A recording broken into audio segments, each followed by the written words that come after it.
बहुत प्रकार के मृगाद पशुओं का वध किया। उसके बाद एक बड़ वृक्ष के नीचे बैठ गए।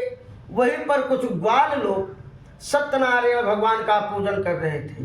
ग्वाल लोगों का जब पूजन पूर्ण हुआ तो देखा कि नगर के राजा बैठे हैं। प्रसाद ले जाकर के राजा को दिया गया।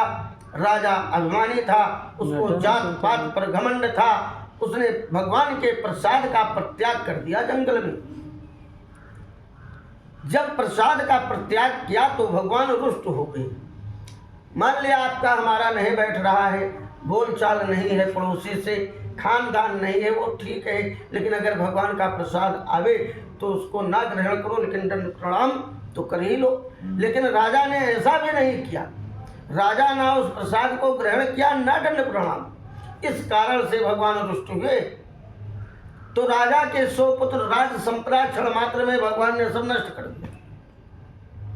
जब राजा जंगल से अपने घर पहुंचे, सब कुछ नष्ट देखा राज्य को, तो मन में आश्चर्य हुआ। क्या आश्चर्य हुआ कि मुझसे कौन सा अपराध हुआ, किस अपराध के कारण मेरा ये वैभव नष्ट हुआ। राजा मन ही मन विचार करना प्रारंभ किया।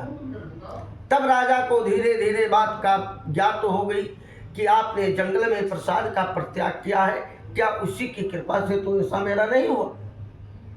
तो राजा वहां से तुरंत लौट आए और लौट करके आए। उन्हीं ग्वाल लोगों के साथ मिलकर बड़ी भक्ति बड़ी श्रद्धा से सत्यनारायण विष्णु भगवान का व्रत पूजन किया। ये पूजन कई वर्षों तक चलता रहा। तब जाकर के राजा का 100 पुत्र राज संपदा पुनः वापस मिला। राजा इस लोक में रहे, सुख भोग के अंत में सतपुर वैकुंठ को प्राप्त हुए। या इदम कुरुते सत्यव्रत परम दुर्लभम, जो ये मनोरथ रूपी पवित्र कथा का श्रवण करता है उसके समस्त पाप नष्ट हो जाते हैं।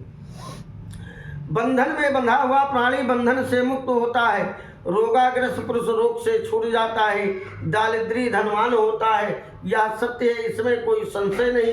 ऐसे फल देने वाले प्रभु को कोई काल कहता, कोई ईश कहता, कोई सत्य कहता, कोई सत्यनारायण कहता। भगवान नाना प्रकार का रूप धारण कर सबकी इच्छा पूरी करते। जिन्होंने पूर्व जन्म में सत्यनारायण विष्णु भगवान का व्रत पूजन किया, उनके दूसरे जन्मों का दृष्टांत आया है।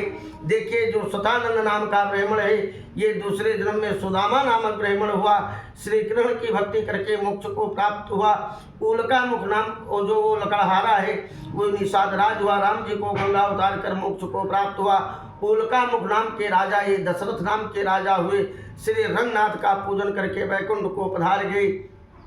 और जो ये साहूकार था, यह दूसरे जन्म में मोरध्वज नाम का राजा हुआ, जो कि अपने पुत्र को आर्य से चिर भगवान श्री कृष्ण को देकर मोक्ष को प्राप्त हुआ। और जो ये तुंगध्वज नाम के राजा थे, ये स्वयं मनु हुए। समस्त भगवत की चर्चा करके वैकुंठ लोक को पधार गए। इत श्री स्कंद पुराणे रेवाकांडे श्री सत्यनारायण व्रत कथा 5वां अध्याय समाप्त। प्रेम से बोलो सत्यनारायण विष्णु भगवान की जय।